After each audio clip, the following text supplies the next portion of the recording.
Hey guys, we're Bree and Steven, and today we're talking about camera lenses.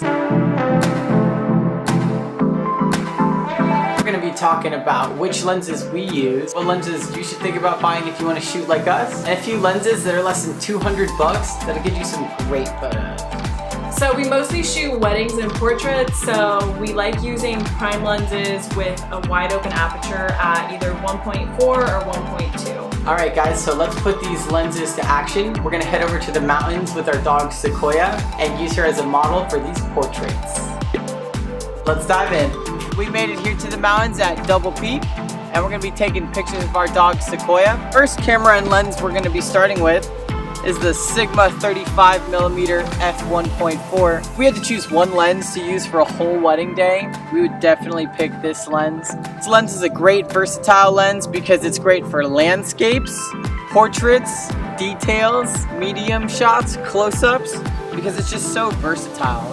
And that f-stop down at 1.4 makes for a buttery, smooth bokeh in the background. Super sharp focus subject.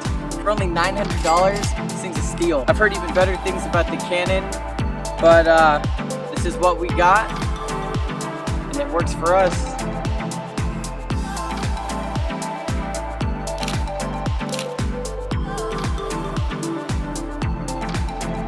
The second favorite lens that we shoot weddings with all the time is the Canon 50mm 1.2.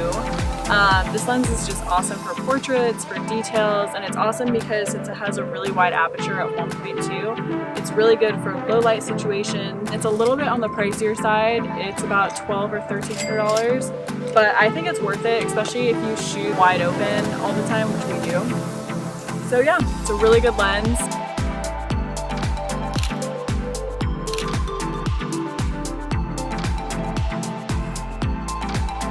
If you don't want to invest in the really expensive version, the Nifty 50, which is like $100, is a really good option, and it's just as good.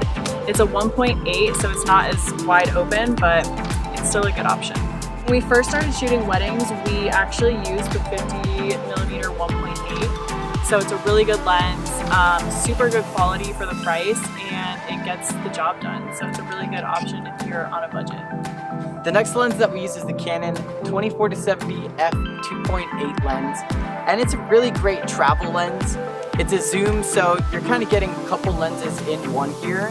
It's at a hefty price of $1,700, but it's a good bang for your buck if you consider you're getting a wide, a zoom, and an in-between. During weddings, we normally use this lens for wider shots, like at the ceremony site or inside the reception.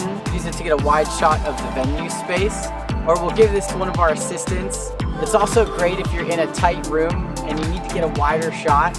That 24mm range is going to really open up your space for you.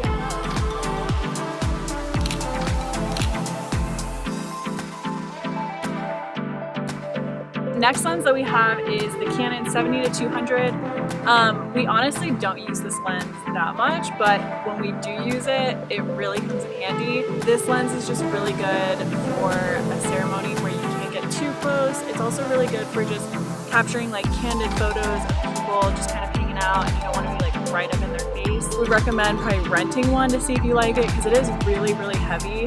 So carrying this thing around like for the entire ceremony is not ideal.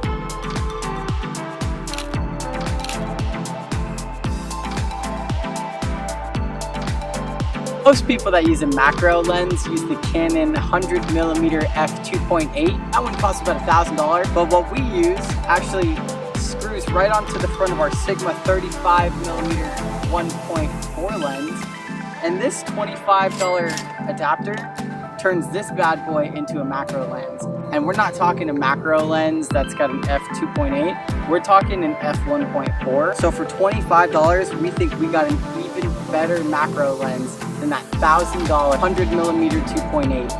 And it's simply because of that bokeh.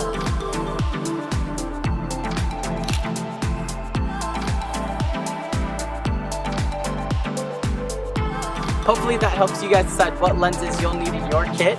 We'll see you guys back in our living room. All right, guys, we're back home. Thank you so much for hanging out with us today. We hope you learned a lot. If you have any questions, leave them in the comments below, and we'll talk to you soon. Bye guys.